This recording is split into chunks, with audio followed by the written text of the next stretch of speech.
Batman 89 issue 1 sees Harvey Dent out on a date with Barbara Gordon, who wonders if the fancy dinner is on the city's tab. Harvey says there'll be no business discussed at dinner since this is a special occasion. Barbara thinks he means Halloween, wondering if that's why they are dressed up like rich people eating at a fancy restaurant. Dent thinks that they deserve it since he is an ambitious man, and this time next year he could be the state AG, and he's not bad looking either, and they make a hell of a team. Barbara soon catches a glimpse of something moving outside the window, but Harvey tells her they are 59 stories up, so it couldn't have been anything. Elsewhere, the news reports on Gotham Halloween festivals and how they are being allowed to go ahead thanks to the lower violence levels, but Halloween is still unsafe for children. The reporter interviews a man dressed like Batman, thinking he's just dressed like the vigilante for Halloween, but the man says he dons this costume because the police force is feeble, and them wearing the bat means their businesses and personal property are safe. A man dressed like Joker is also interviewed, asks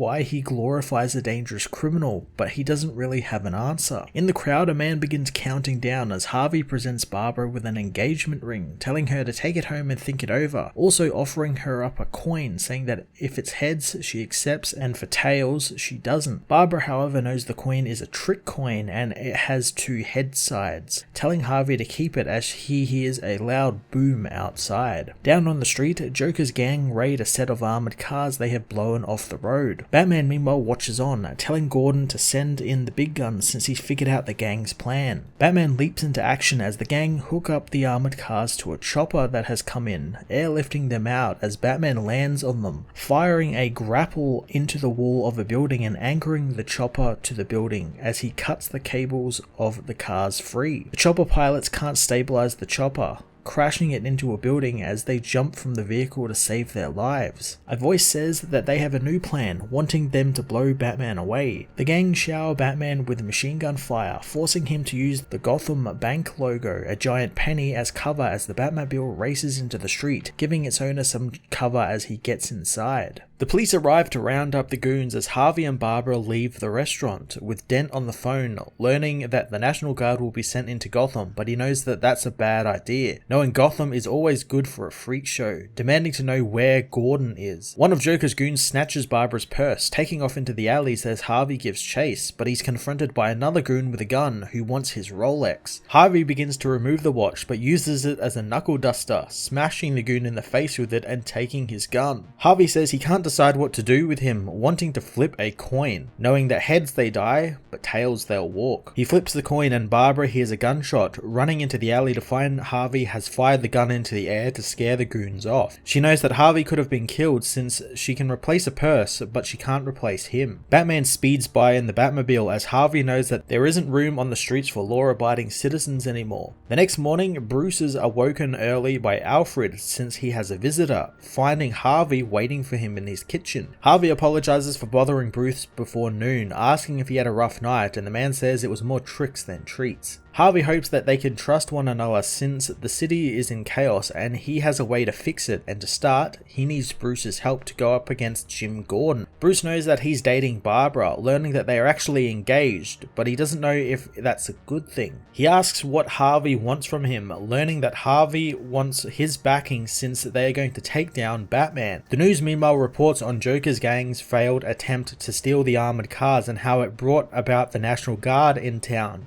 Bruce notes how Batman stopped them from stealing $31 million, but Harvey says that there was $26 million in damage when the chopper hit the building. The news says that one security guard inside one of the vans was killed in the fall and another has a skull fracture. Harvey knows that this is untenable and crime is everywhere and the cops can't handle it, so they've brought in a few of the masked vigilantes to fly around the city and keep other criminals busy, and before long there are 2,000 knuckleheads wanting in on this. He knows this is Gordon's mess and it's time he owned it. Harvey tells Bruce about the night before he and Barbara were almost killed in an alley as Batman drove by, but that's the new normal for the city now. Bruce notes how he mentioned a crew of vigilantes, knowing that Batman is one of them, but who are the others? So Harvey says that Batman isn't just one person, since no one person could do all this, and there is a group of them, thinking that Batman is Jim Gordon's personal hit squad. Bruce doesn't disagree and wants to help Harvey, but Jim and him go way back. Harvey says that there is no hurry if he doesn't mind troops in their streets. Dent takes his leave as Alfred says that he's on a crusade and he thinks Harvey has a point. Bruce says that he won't turn on Jim since he was the cop on duty the night his parents died, but Alfred says that he was referring to the larger picture. But Bruce thinks that he's doing more harm than good as Batman, so he'll quit, as Harvey outside calls Barbara, telling her that it was no sale to Bruce, which he figured. He asks Barbara what they found in the Batman locker, and Barbara says she's got a full inventory, but Dent's office will need to submit some paperwork if he wants to play with the toys. Harvey wants to know what she's got, so they learn that the Batman locker has a few detachable fenders from the Batmobile, some boomerangs, throwing stars, and even targeting systems. Harvey knows that Santa's elves must have one hell of an R&D department. He thanks Barbara as he pulls into his old neighborhood, where a group of kids play in the street,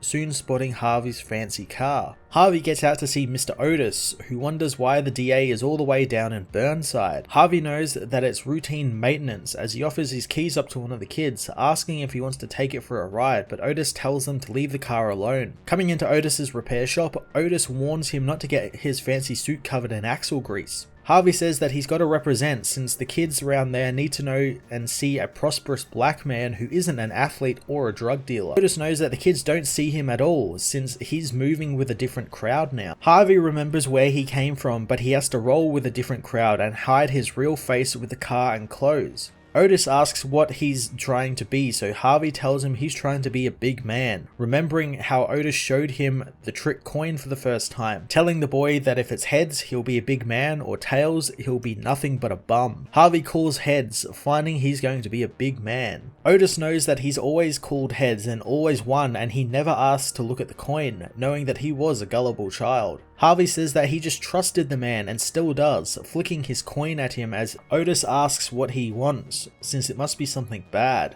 That night, Reverend Cecil Culp shows the crowd a Batman-themed sweater, knowing that the young people wear the colors of the lawless maverick, knowing that they tell their children to obey and respect the law, yet Commissioner Gordon embraces the vigilante as the judge, jury, and executioner who hides behind a mask. The man asks if Gotham City Council could vote for a no-confidence vote in Jim Gordon, as Bruce watches on TV, knowing that Harvey works fast. Alfred alerts him to the bat signal, knowing it's not their usual bat signal from Commissioner Gordon, as the bat has been crossed out. Bruce wonders who threw the switch, as at the signal, Harvey and Bullock wait for Batman. Bullock knows that he's not coming because Batman isn't stupid and he's got an electronic back channel to Gordon. Harvey tells Bullock to relax since he's just trying to say hello to Batman and build a bridge with him. Bullock knows they always need to replace the signal since a beat cop comes up here every once in a while and smashes it with a sledgehammer. Batman meanwhile watches from a dark rooftop, knowing it's Dent and Bullock and 3 snipers overlooking the point. Gordon, who's listening in, can't believe that there are snipers, knowing that's Bullock's doing. He says he knew about Dent being engaged to Barbara thanks to Bruce Wayne telling him, and the whole department knew before he did. He says that they don't talk much, wondering why he's telling Batman. Batman says he doesn't mind, as Jim tells him he's not long for this job and this channel might be compromised. He gives Batman one last piece of advice, wanting him to stay off the streets since the National Guard have orders to bring him in alive or otherwise.